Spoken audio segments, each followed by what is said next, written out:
नमस्कार। आज हम जयशंकर प्रसाद की जो महान रचना है कामायनी, उसके एक बहुत ही खास हिस्से इड़ा सर्ग पर थोड़ी गहराई से बात करेंगे। हमारे पास इस सर्ग के कुछ अहम अंश हैं जो दिखाते हैं कि मनु के जीवन में, उनकी सोच में एक बड़ा मोड़ आया था। तो चलिए कोशिश करते हैं इन पंक्तियों के मर्म को पकड़ने की। हमारा मकसद है ये समझना कि उस वक्त मनु के मन में क्या चल रहा था, कैसी निराशा थी, वो किस उलझन से गुजर रहे थे। फिर कामा ने जो उन्हें फटकार लगाई, उसका क्या असर हुआ, और फिर इड़ा आई तो कैसे उनके विचारों में बदलाव आया। ये सर्ग सच में जीवन, निराशा, बुद्धि, किस्मत, इन जैसे बड़े सवालों पर सोचने को मजबूर करता है। हाँ बिल्कुल। और कमायनी का जो पूरा दार्शनिक ढांचा है ना, उसे समझने के लिए ये सर्ग एक चाबी जैसा है। हम देखेंगे कि कैसे श्रद्धा से अलग होने के बाद मनु एकदम अस्तित्व के संकट में फंस जाते हैं। फिर एक वीरान सी जगह पहुंचते हैं और वहां पहले उनका सामना होता है काम की कड़वी बातों से, और फिर इड़ा से, जो तर्क और बुद्धि की प्रतीक है। ये सिर्फ कहानी का मोड़ नहीं है, ये विचारों की एक, आप कह सकती हैं, टक्कर है। हाँ, सर्ग शुरू होते मनु की वो गहरी हताशा, वो दिशाहीनता साफ दिखती है। उन्हें अपनी जिंदगी एक जैसे बेकाबू बवंडर सी लगती है, बिना किसी मंजिल के बहती हुई। वो कहते हैं ना, किस गहन गुहा से अति अधीर झंझा प्रवाह सा निकला ये जीवन, विक्षुब्ध महासमीर। और फिर वो सवाल, किस लक्ष्य भेद को शून्य चीर।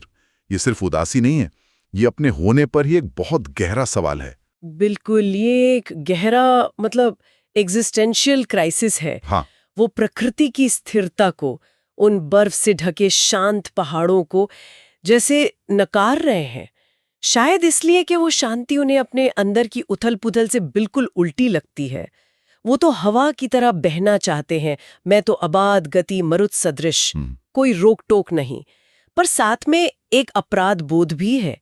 वो सवाल, क्या मैंने ममता ली न तोड़, ये उन्हें अंदर ही अंदर खाता है, शायद श्रद्धा के साथ अपने बर्ताव को लेकर। और उस वीराने में उनकी आवाज जैसे खो जाती है, कोई जवाब ही नहीं मिलता। इस विजन प्रांत में बिलख रही मेरी पुकार, उत्तर न मिला। वो अपनी नाकामियों के बोझ तले दबे हुए हैं। असफलता अधिक को लांच रही। पुरानी खुशियों या झूठी उम्मीदों को पकड़ने की कोशिश भी वैसी ही लगती है जैसे रात में जुगनुओं को पकड़ने की कोशिश। पावस रजनी में जुगनूगण को दौड़ पकड़ता मैं निराश, उन ज्योति कणों का कर विनाश। कितनी दर्द भरी तस्वीर है ये निराशा की। और इसी भटकन में वो पहुंचते हैं सारस्वत प्रदेश, जो जगह कभी ज्ञान और संस्कृति का गढ़ रही होगी, पर अब बिल्कुल उजड़ चुकी है। उजड़ा सूना नगर प्रांत। सरस्वती नदी तो बह रही है, पर किनारे एकदम सूने हैं। ये वही धरती है जिसने कभी देव असुर संग्राम देखा था, इंद्र की जीत का जश्न मनाया था। पर अब वो यादें भी सिर्फ दुख देती हैं। देवेश इंद्र की विजय कथा की स्मृति देती थी दुख दूना। मतलब अतीत का वो गौरव आज के खंडहर पर और भारी लग रहा है। इस सूनेपन में मनु उस पुराने झगड़े के बारे में सोचने लगते हैं। देव और असुर। एक तरफ असुर थे जो शायद जिस्म को, शरीर को, प्राणों को ज्यादा महत्व देते थे। प्राणों की पूजा का प्रचार था, एक पूजता देह दीन। और दूसरी तरफ थे देवता, जिन्हें खुद पर बड़ा भरोसा था, जो खुद को ही सबसे बड़ा मानते थे, अपने ही कल्याण में लगे रहते थे। आत्मविश्वास निरत सुरवर्ग, मैं स्वयं सतत आराध्य।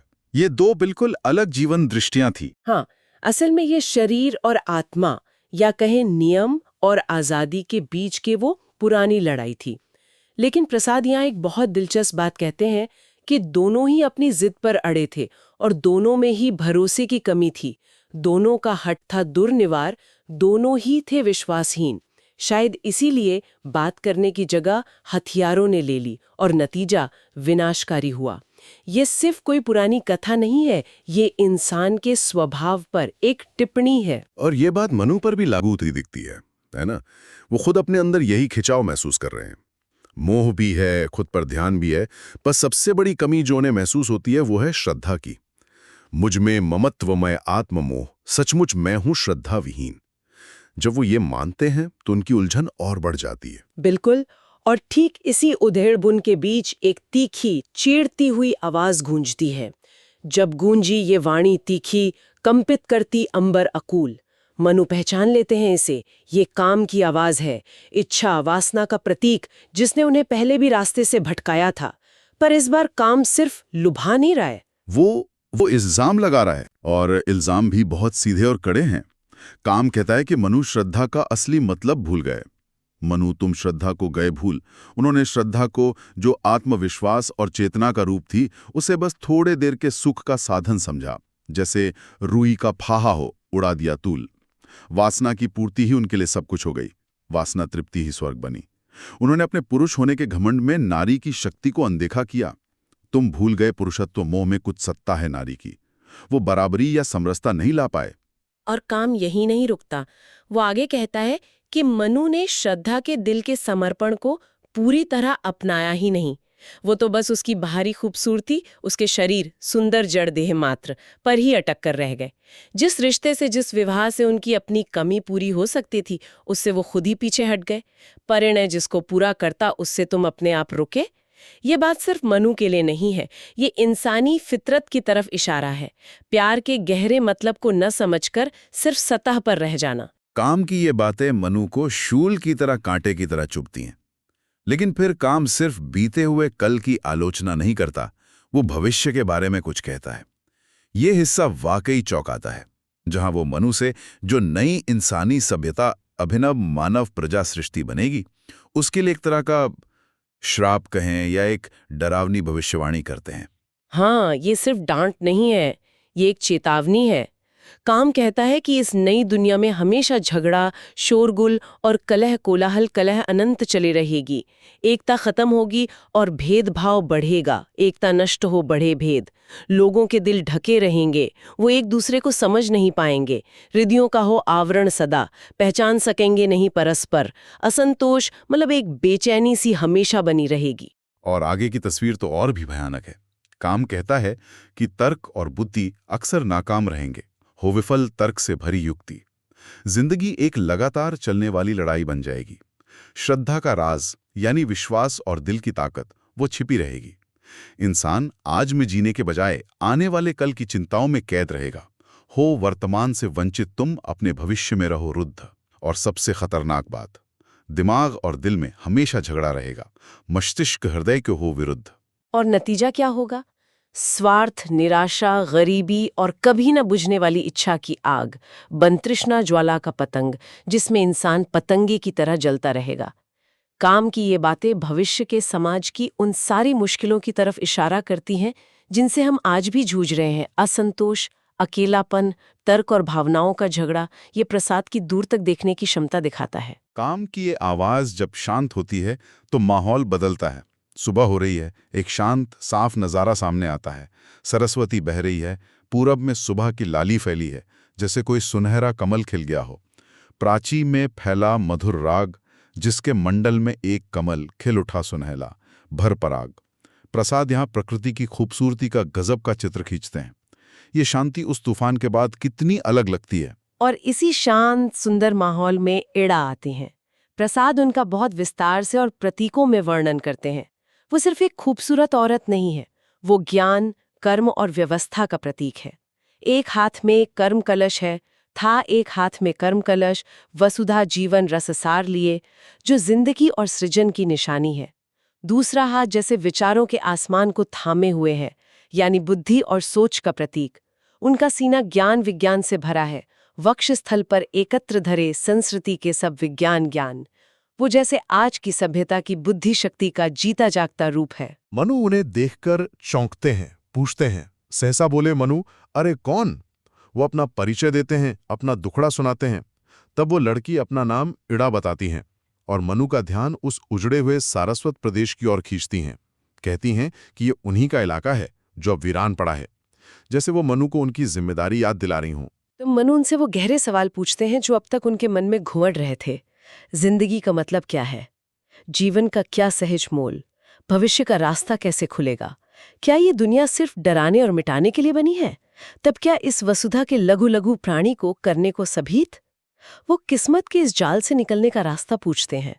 ये सवाल सिर्फ मनु के नहीं है, ये हमेशा से पूछे जाने वाले इंसानी सवाल है। और यहाँ इड़ा का जवाब आता है, जो इस सर्ग का आप कह सकते हैं केंद्र बिंदु है। वो मनु को किस्मत या दूसरों के भरोसे रहने के बजाय खुद पर निर्भर होने की सीख देती हैं। लेकिन क्या ये उतना सीधा है जितना लगता है? इड़ा का संदेश साफ है। इंसान को अपनी मदद खुद करनी चाहिए। हाँ, तुम ही हो अपने सहाय। वो तर्क देती हैं कि अगर इंसान अपनी बुद्धि की ही नहीं सुनेगा तो फिर किसकी शरण लेगा? जो बुद्धि कहे उसको न मानकर फिर किसकी नर शरण जाए? वो मनु को काम करने के लिए उकसाती हैं। प्रकृति के राज खोलो, उसे अपने काबू में करो। यह प्रकृति परम रमणीय, तुम उसका पटल खोलने में परिकर कसकर बनकर मलीन। अपनी ताकत बढ़ाओ, बस बढ़ा चलो अपनी क्षमता। उनका दर्शन है कि इंसान अपनी बुद्धि और मेहनत से ही अपनी किस्मत बना सकता है। ये आज के प्रगतिशील विचार को दिखाता है। इड़ा की इन बातों में एक नई ताकत है, एक साफ रास्ता है जो निराश और भटके हुए मनु को अपनी तरफ खींचता है। वो अब दूसरों का सहारा छोड़कर बुद्धिवाद को अपनाने का फैसला करते हैं। अवलंब छोड़कर औरों का जब बुद्धिवाद को अपनाया, उन्हें लगता है कि बुद्धि उनके सारे शक विकल्प को पक्के इरादे संकल्प में बदल देगी और सुख का दरवाजा खोल देगी। मेरे विकल्प संकल्प बने, सुख साधन का हो खुला द्वार। वो इड़ा में एक नई उम्मीद देखते हैं, सुबह की किरण की तरह। ये यकीनन मनु की यात्रा में एक बहुत अहम मोड़ है। निराशा, अपराध बोध और किस्मत को कोसने से निकलकर वो अब कर्म, तर्क और बुद्धि के रास्ते पर चलने को तैयार हैं। ये तरक्की का रास्ता है, सभ्यता बनाने का रास्ता है। लेकिन यहाँ एक लेकिन जरूर है। क्या काम ने जो चेतावनियां दी थीं उन्हें इतनी आसानी से भुलाया जा सकता है?